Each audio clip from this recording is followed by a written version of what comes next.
لوگوں کے سامنے ہاتھ پھیلا کر مانگنے سے بہتر ہے کہ روزانہ یہ سورت 11 مرتبہ پڑھ لیا کرو۔ اس کی 11 نسلیں دولت پر عیش کرتی ہیں۔ جو شخص روزانہ 11 مرتبہ یہ سورت پڑھنا اپنا معمول بنا لیتا ہے۔ شروع اللہ تبارک و تعالی کے نام سے جو بڑا مہربان نہایت رحم کرنے والا ہے۔ بھائیوں اور بہنوں، اسلام بے شک سچا دین ہے اور اللہ تبارک و تعالی نے دنیا جہان کے تمام خزانے ہمارے پیارے نبی صلی اللہ علیہ وسلم کی جھولی میں ڈال دیے اور فرمایا کہ جس کو جو چاہو دے دو۔ اللہ سبحانہ و تعالی نے ہمارے نبی کریم صلی اللہ علیہ وسلم کو حوض کوثر کا مالک بنایا اور اس کا اختیار آپ علیہ الصلاۃ والسلام کے سپرد فرما دیا۔ ہمارے پیارے آقا صلی اللہ علیہ وسلم نے اپنی امت پر کھول کھول کر اللہ کے واضح احکامات سنا دیے۔ فرما دیا کہ دولت کس طرح اور کن لوگوں کو ملتی ہے۔ اگر امت نبی علیہ الصلاۃ والسلام کے فرمودات پر عمل کرنے لگے تو یہ امت اس دنیا کی امیر ترین امت ہو سکتی ہے۔ لیکن ناظرین، افسوس تو یہ ہے کہ اس امت کے لوگ آج در بدر مارے مارے پھرتے ہیں، دوسروں کے سامنے اپنی چھوٹی چھوٹی ضروریات کے لیے ہاتھ پھیلاتے ہیں۔ تو آج کے بیان میں قرآن پاک کی ایک ایسی سورہ مبارکہ کا عمل بتا رہا ہوں۔ اگر کوئی بہن بھائی ہر روز اس سورۃ مبارکہ کو فجر کی نماز کے بعد صرف 11 مرتبہ پڑھنے کا اپنا معمول بنا لیتا ہے تو دولت، عزت، شہرت ایسے شخص پر مہربان ہو جاتی ہے۔ ایسے شخص کی 11 نسلیں بیٹھ کر بھی اس دولت، عزت اور شہرت پر عیش کریں تو بھی یہ ختم نہ ہوگی۔ محترم ناظرین، وہ وقت یاد کریں جب نبی علیہ الصلاۃ والسلام نے مکہ کے چند مٹھی بھر غریب ترین اور غلام لوگوں کو حق کی دعوت پر اپنے مقدس ہاتھوں پر بیعت کیا۔ یہ ایسے لوگ تھے کہ جن میں سے بعض کے پاس کھانے کو نوالا اور پہننے کے لیے کپڑا تک نہ تھا۔ قربان جائیے حضرت خدیجۃ الکبریٰ سلام اللہ علیہا کی سخاوت پر، جنہوں نے اپنا تمام مال و متاع اسلام کی اشاعت کے لیے نبی کریم صلی اللہ علیہ وسلم کے مبارک قدموں پر نچھاور کر دیا، اور آپ علیہ الصلاۃ والسلام نے اس سے نادار اور مفلس لوگوں کی مدد اور دین کی تبلیغ کے کام کا آغاز کیا۔ دیکھتے ہی دیکھتے جب دین کی دعوت مکہ سے نکل کر پھیلی تو آپ علیہ الصلاۃ والسلام اس وقت تک اپنا تمام مال و متاع دین کی اشاعت کے لیے قربان کر چکے تھے۔ حالات ایسے کشیدہ تھے کہ خود نبی کریم صلی اللہ علیہ وسلم کے اپنے گھر میں ایک وقت کے کھانے کے لیے چند نوالے بھی میسر نہ ہوتے تھے۔ اور پھر اللہ سبحانہ و تعالی نے نبی رحمت صلی اللہ علیہ وسلم کو اپنی رحمتوں کے ایسے دریا عنایت فرمائے کہ دیکھتے ہی دیکھتے امت مسلمہ اتنی مالدار ہوئی کہ حضرت عمر فاروق رضی اللہ تعالیٰ عنہ، حضرت عثمان غنی رضی اللہ تعالیٰ عنہ اور آپ کے بعد آنے والے ادوار میں امت کے پاس اس قدر وسیع و عریض خزانوں کے انبار تھے کہ مسلمان دوسری اقوام کی مدد کرنے والے بن گئے، ان کی داد رسی کرنے والے بن گئے۔ دوسری اقوام کو روپے، پیسے، اناج اور غلے کے علاوہ جس بھی چیز کی ضرورت ہوتی، اس وقت کے مسلمان حاکم ان کی ضرورتوں کو پورا کرنے میں پیش پیش ہوتے۔ اسلامی سلطنت پر اللہ سبحانہ و تعالی کی ایسی بے بہا عنایتیں اور نعمتیں برسیں کہ آج 14 صدیاں گزرنے کے بعد بھی ترک اموی سلطنت اور عرب کی ریاستیں پوری دنیا میں مال و دولت میں سب سے آگے ہیں۔ یاد کیجیے اس وقت کو جب غزوہ بدر میں مسلمانوں کی زبوں حالی اور مفلسی دیکھی نہ جاتی تھی، اور یاد کیجیے کہ غزوہ بدر سب سے پہلا معرکہ حق و باطل تھا جو مٹھی بھر مفلس مسلمانوں اور مالدار اہل قریش کے مغرور اور شرپسند سرداروں کے درمیان پیش آیا۔ ہجرت کے دوسرے سال 17 رمضان المبارک کو غزوہ بدر کا واقعہ پیش آتا ہے، اور اس کو غزوہ بدر عظمیٰ اور غزوہ بدر کبریٰ بھی کہا جاتا ہے۔ بدر ناظرین ایک ایسی بستی ہے جو مدینہ منورہ سے قریباً 120 کلومیٹر کے فاصلے پر واقع ہے۔ یہ بستی بدر بن حارث سے منسوب ہے جس نے یہاں کنواں کھودا تھا۔ یہ بدر بن مخلد بن نصر بن کنانہ سے منسوب ہے جس نے اس جگہ پڑاؤ کیا۔ بعض کہتے ہیں کہ وہاں ایک بوڑھا شخص مدتوں سے رہتا تھا جس کا نام بدر تھا، اور اسی بنا پر اس بستی کو اس کے نام سے منسوب کر دیا گیا تھا۔ پیر نصیر الدین نصیر رحمۃ اللہ علیہ بیان فرماتے ہیں کہ غزوہ بدر 17 رمضان 2 ہجری بمطابق 13 مارچ 624 عیسوی کو پیارے آقا صلی اللہ علیہ وسلم کی قیادت میں مسلمانوں اور ابو جہل کی قیادت میں مکہ کے قبیلے قریش اور دیگر عربوں کے درمیان مدینہ کے جنوب مغرب میں بدر نامی مقام پر ہوا۔ حضرت انس رضی اللہ تعالیٰ عنہ فرماتے ہیں کہ غزوہ بدر کے شروع ہونے سے بیشتر حضور پرنور صلی اللہ علیہ وسلم نے شیطانی فوج کے مردوں کے مرنے کے مقام پر نشان لگائے۔ نبی کریم صلی اللہ علیہ وسلم نے فرمایا کہ یہ فلاں کافر کے مرنے کی جگہ ہے، اور اپنا نورانی دست مبارک اس جگہ زمین پر رکھا، اور یہ فلاں مردود کے مرنے کی جگہ ہے۔ حضرت انس رضی اللہ تعالیٰ عنہ فرماتے ہیں کہ پھر جہاں آقا علیہ الصلاۃ والسلام نے ہاتھ رکھا تھا اس سے ذرہ برابر بھی فرق نہ ہوا، اور ہر کافر عین اسی جگہ مرا۔ اللہ اکبر کبیرہ۔ ناظرین، رات بھر قریشی لشکر عیاشی اور بدمستی کا شکار رہا، اور اللہ کے نبی صلی اللہ علیہ وسلم نے بارگاہ ربوبیت کے حضور آہوزاری میں وہ تمام رات گزاری، اور قادر نے فتح کی بشارت عطا فرمائی۔ قریش مکہ چونکہ پہلے مقام پر پہنچ گئے تھے، اس لیے انہوں نے مناسب مقامات پر قبضہ جما لیا تھا، بخلاف اس کے مسلمانوں کی طرف چشمہ یا کنواں تک نہ تھا۔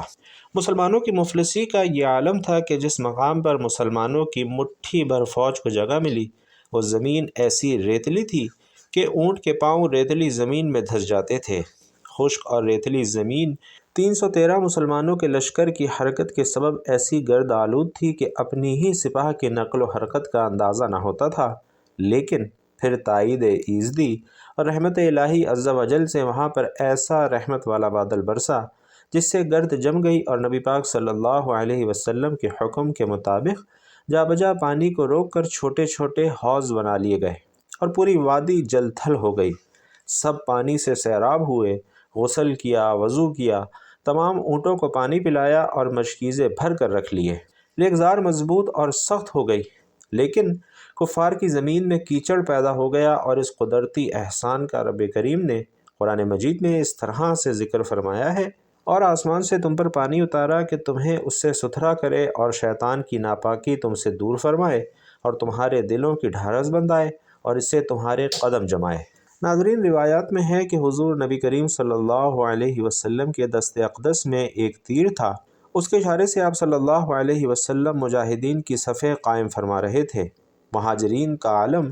حضرت مصعب بن عمیر کو خزرج کے علم بردار حباب بن منظر اور اوس کے علم بردار سعد بن معاذ مقرر فرمائے۔ چنانچہ لشکر اسلام کی صف آرائی ہوئی، مشرکین مکہ بھی مقابل میں صفیں باندھے کھڑے تھے۔ حضور سید دو عالم صلی اللہ علیہ وسلم نے میدان بدر میں اپنے جاں نثار سپاہیوں کو دیکھا، اور ان کی قلیل تعداد، مفلسی اور بے سر و سامانی کو بھی دیکھا تو بارگاہ خداوندی میں یوں التجا کی: اے اللہ، تو نے مجھ سے جو وعدہ فرمایا ہے وہ پورا فرما۔ اے اللہ، آج اگر یہ مٹھی بھر نفوس بھی ہلاک ہو گئے تو پھر قیامت تک تمام روئے زمین پر تیری عبادت کرنے والا کوئی نہیں رہے گا۔ جبکہ ابن اسحاق کی روایت میں ہے کہ جب قریش مکہ کے کافر سامنے آئے تو آپ صلی اللہ علیہ وسلم نے یوں دعا فرمائی: اے میرے اللہ، یہ قریش کے لوگ بڑے غرور اور فخر کے ساتھ پیغمبر سے لڑنے اور جھٹلانے کو آ رہے ہیں، اپنی مدد بھیج جس کا تو نے وعدہ فرمایا ہے، یعنی وہ وعدہ یہ کہ پیغمبروں کو غلبہ ہوگا، جیسے اس آیت مبارکہ میں ہے کہ بے شک ہمارا کلام گزر چکا ہے ہمارے بھیجے ہوئے بندوں یعنی رسولوں کے لیے کہ بے شک ان کی مدد ہوگی، اور بے شک ہمارا ہی لشکر غالب آئے گا۔ اور آخر میں روحانی تسکین کے لیے فرمایا: اب بھگائی جاتی ہے یہ جماعت، اور پشتے پھیر دیں گے۔ سیدنا ابن عباس رضی اللہ تعالی عنہ سے روایت ہے کہ نبی کریم صلی اللہ علیہ وسلم نے غزوہ بدر کے دن فرمایا کہ جبرائیل علیہ السلام اپنے گھوڑے کا سر تھامے اور لڑائی کے ہتھیار لگائے ہوئے آئے ہیں۔ حدیث پاک میں اس طرح بیان ہے کہ حضرت سیدنا علی علیہ السلام فرماتے ہیں کہ میں بدر کے کنویں سے لوگ پانی بھر بھر کے ڈول میں ڈال رہے تھے کہ ایسی تیز ہوا آئی کہ میں نے ایسی تیز ہوا نہ دیکھی تھی۔ ہوا آئی اور گزر گئی، پھر ایک اور تیز ہوا آئی کہ اتنی تیز ہوا میں نے پہلے کبھی نہیں دیکھی تھی بجز اس ہوا کے جو اس سے پہلے آئی تھی۔ پہلی ہوا حضرت جبرائیل علیہ السلام تھے جو 1000 فرشتوں کے ساتھ رسول علیہ السلام کے ساتھ رہنے کے لیے نازل ہوئے تھے، جبکہ دوسری ہوا حضرت میکائیل علیہ السلام تھے جو 1000 فرشتوں کے ساتھ نازل ہوئے تھے۔ تیسری ہوا اسرافیل علیہ السلام تھے جو 1000 فرشتوں کے ساتھ نازل ہوئے تھے، اور اسے امام حاکم رحمۃ اللہ علیہ نے بیان کیا ہے کہ اللہ تعالیٰ کا ایک فرشتہ ساری دنیا کے کافروں کو مارنے کے لیے کافی تھا، مگر پروردگار کو یہ منظور ہوا کہ فرشتوں کو بطور سپاہی بھیجے اور ان سے عادت اور قوت بشری کے موافق کام لے۔ حضرت رفیع بن رافع رضی اللہ تعالیٰ عنہ، جو کہ بدری صحابہ کرام رضوان اللہ تعالیٰ علیہم اجمعین میں سے ہیں، وہ فرماتے ہیں کہ حضرت جبرائیل علیہ السلام نبی کریم صلی اللہ علیہ وسلم کی بارگاہ میں حاضر ہوئے اور عرض کرنے لگے کہ آپ بدر والوں کو کیسا شمار کرتے ہیں، یعنی آپ کے وہ صحابہ جنہوں نے بدر کی جنگ میں شرکت کی تھی، آپ کی نظر میں ان کی کیا اہمیت ہے؟ تو آپ علیہ السلام نے فرمایا کہ سب مسلمانوں سے افضل ہیں، یا پھر اس جیسا کلمہ ارشاد فرمایا۔ حضرت جبرائیل علیہ السلام نے فرمایا کہ اسی طرح جو فرشتے بدر کی جنگ میں شامل ہوئے وہ بھی سب فرشتوں سے افضل ہیں۔ اور ناظرین، یہ حدیث بخاری شریف سے لی گئی ہے۔ بھائیوں اور بہنوں، اگرچہ فرشتے غزوات اور جنگوں میں بھی اترتے تھے، مگر بدر میں فرشتوں نے لڑائی بھی کی، اور حضرت امام بہقی رحمۃ اللہ علیہ نے روایت بیان کی ہے کہ فرشتوں کی مار پہچانی جاتی تھی، گردن پر چوٹ، آگ کا سا داغ۔ حضرت جبیر بن مطعم رضی اللہ تعالیٰ عنہ سے مروی ہے کہ بدر کے دن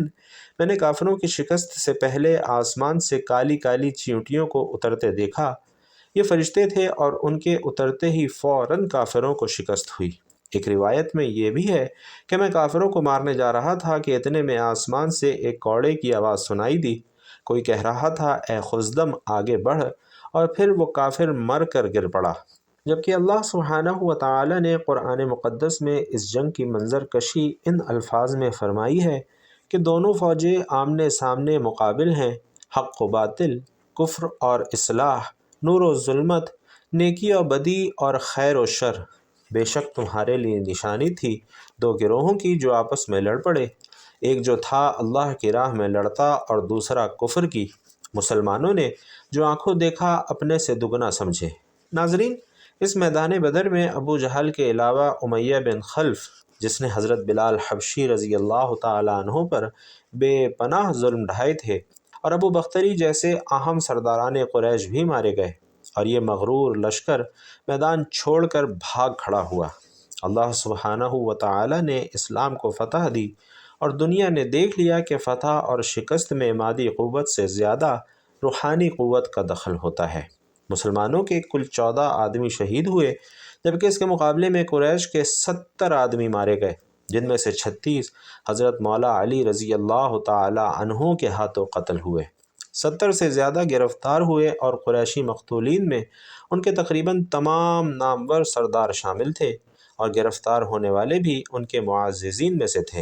اور ناظرین، غزوہ بدر کے اثرات یہ مرتب ہوئے کہ جنگ بدر حق و باطل کے درمیان میں فیصلہ کن معرکہ تھا، اور اس کی اہمیت اور اثرات کا اندازہ ان باتوں سے لگایا جا سکتا ہے کہ اس جنگ میں قریش کے غرور کا سر نیچا ہوا۔ میدان بدر میں آنے والے قریشی لشکر کی حالت یہ کہ وہ اکڑتا ہوا اور لوگوں کو نمائش کرتا ہوا بڑھ رہا تھا۔ ان کا ارادہ تھا کہ بدر میں لگنے والے میلے میں لوگ ہماری قوت دیکھیں گے تو پورے عرب پر ہمارا رعب طاری ہو جائے گا، لیکن جنگ نے غرور کا سر نیچا کر دیا۔ غزوہ بدر کے نتیجے کے طور پر بہت سے ایسے لوگوں نے بھی اسلام قبول کر لیا جو فی الحقیقت اسلام کے قائل نہ ہوئے تھے، بلکہ دل سے اس کے دشمن تھے، اور اس کے نتیجے کے طور پر منافقین کا گروہ بھی پیدا ہو گیا، جو کہ بعد میں اس کے اندر گھس کر خلاف اسلام سرگرمیوں میں بھی مصروف رہا، اور ان میں سے عبداللہ بن ابی جیسے رئیس المنافقین بھی کہا جاتا ہے، اس نے بھی جنگ بدر کے بعد مسلمان ہونے کا اعلان کیا تھا۔ قریش مکہ کے بڑے بڑے سردار اس جنگ میں مارے گئے، صرف ابو سفیان بچا تھا جو اس جنگ میں شریک نہیں ہوا تھا، اس لیے قریش کی قیادت ابو سفیان کے ہاتھوں میں آ گئی۔ بنو امیہ کے اقتدار کی جد و جہد کے پس منظر میں ابو سفیان کو بڑا دخل حاصل تھا۔ ابو سفیان اور اس کی بیوی خندہ نے انتقامی جذبات کو بھڑکایا اور مدینہ پر از سر نو دوسرے حملے کے منصوبے بنانے شروع کر دیے، اور اس کے بعد اسلام کے خلاف تمام جنگوں میں کفار مکہ کی قیادت اسی نے کی۔ غزوہ بدر کے بعد کے غزوات، اس غزوے کے نتیجے میں اس میں لشکر نے اپنے مقتولین کا بدلہ لینے کے لیے مدینہ پر حملہ کیا۔ بہرحال جنگ بدر کا خاتمہ اسلام اور مسلمانوں کی فتح اور کامرانی کے ساتھ اسلامی تاریخ کی مقبول ترین جنگ مسلمانوں کو یہ پیغام دیتی ہے کہ فتح اور شکست کا دار و مدار انسانی وسائل پر نہیں ہے بلکہ اللہ سبحانہ و تعالیٰ پر یقین محکم سے ہوتا ہے۔ اور جنگ کے بعد جس طرح سے اللہ سبحانہ و تعالیٰ نے مسلمانوں پر اپنی رحمتوں اور برکتوں کا نزول فرمایا، وہ بھی اپنی مثال آپ ہے۔ اللہ سبحانہ و تعالیٰ نے قرآن حکیم کی صورت میں مسلمانوں کو اس جہان کا سب سے قیمتی عطا فرمایا ہے، جس میں تمام روئے زمین پر بسنے والے انسانوں کے قیامت تک کے لیے تمام مسائل کا حل دستیاب فرما دیا گیا ہے۔ بھائیوں اور بہنوں، ضرورت اس امر کی ہے کہ قرآن کو اپنے روز مرہ کی زندگی میں شامل کیا جائے، اور آج کے اس بیان میں ایک ایسی بابرکت آیت مبارکہ آپ کو بتا رہا ہوں کہ جو شخص ہر روز اس سورت کو فجر یا عشاء کی نماز کے بعد 11 مرتبہ پڑھنے کا اپنے آپ کو عادی بنا لیتا ہے تو اللہ تعالیٰ ایسے شخص کے رزق کی تنگی کو دور فرما دیتا ہے۔ جو شخص روزانہ بلا ناغہ یہ عمل کرتا ہے تو نہ صرف اس پر بلکہ اس کی نسلوں پر بھی اللہ سبحانہ و تعالی رزق کی تنگی کے دروازے بند فرما دیتا ہے، اور اللہ اسے وسیع اور کشادہ رزق عطا فرماتا ہے، اتنا وسیع کہ اگر وہ دوسروں کو بھی بانٹے تو اس کے پاس رزق ختم نہیں ہوتا۔ تو بھائیوں اور بہنوں، فجر یا عشاء کی نماز کے بعد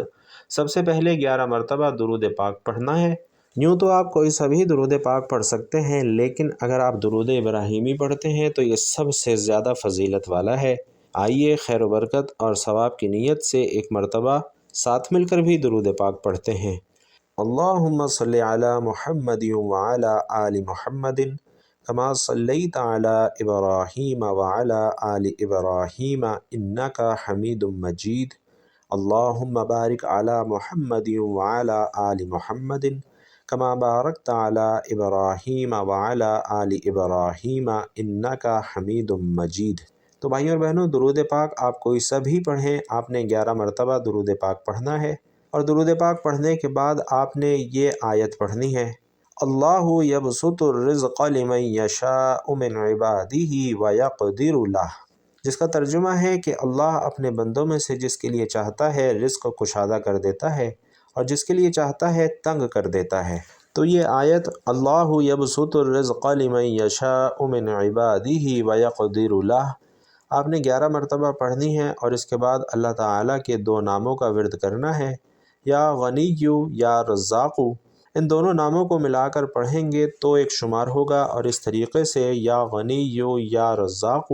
آپ نے 100 مرتبہ پڑھنا ہے، یعنی ایک تسبیح ان دونوں ناموں کی مکمل پڑھنی ہے۔ اس کے بعد آپ نے 11 مرتبہ سورۃ الکوثر کی تلاوت کرنی ہے۔ بسم اللہ الرحمن الرحیم، انا اعطیناک الکوثر فصل لربک وانحر ان شانئک هو الابتر۔ اور 11 مرتبہ سورۃ الکوثر کی تلاوت کرنے کے بعد آپ نے 11 مرتبہ ہی یہ دعا پڑھنی ہے: اللہم اکفنی بحلالک عن حرامک واغننی بفضلک عمن سواک، جس کا ترجمہ ہے: اے اللہ مجھے اپنے حلال سے کفایت فرما، حرام سے بچا کر، اور اپنے فضل سے مجھے سب کا محتاج ہونے سے بے نیاز فرما دے۔ اس کے بعد ناظرین، آپ نے آخر میں دوبارہ اتنا ہی درود پاک پڑھنا ہے جتنا عمل شروع کرنے سے پہلے پڑھا تھا، اور اس کے بعد اپنی اولاد، اپنے آنے والی نسلوں کے لیے رزق میں وسعت اور کشادگی کی دعا کرنے سے اللہ سبحانہ و تعالی انشاءاللہ غیب کے خزانوں کے منہ کھول دے گا۔ اللہ رب العزت اتنا عطا فرمائے گا کہ آپ کو پھر کبھی روپے پیسے کی کمی اور تنگی نہ ہوگی انشاءاللہ۔ اللہ رب العزت سے دعا ہے کہ ہم سب کو نیکی کی بات سننے، سمجھنے اور اس پر عمل کرنے کی طاقت اور توفیق مرحمت فرمائے۔ میرا سنانا اور آپ کا سننا اپنی بارگاہ میں قبول و منظور فرمائے، آمین یا رب العالمین۔ بھائیوں اور بہنوں، آخر میں آپ سے گزارش ہے کہ اگر بیان اچھا لگا ہو، دین کی یہ باتیں اچھی لگی ہوں تو کمنٹ باکس میں ایک مرتبہ صدق دل سے ہمارے لیے جزاک اللہ ضرور لکھ دیجئے گا۔ اللہ تبارک و تعالی آپ سب کا حامی و ناصر ہو، آمین یا رب العالمین۔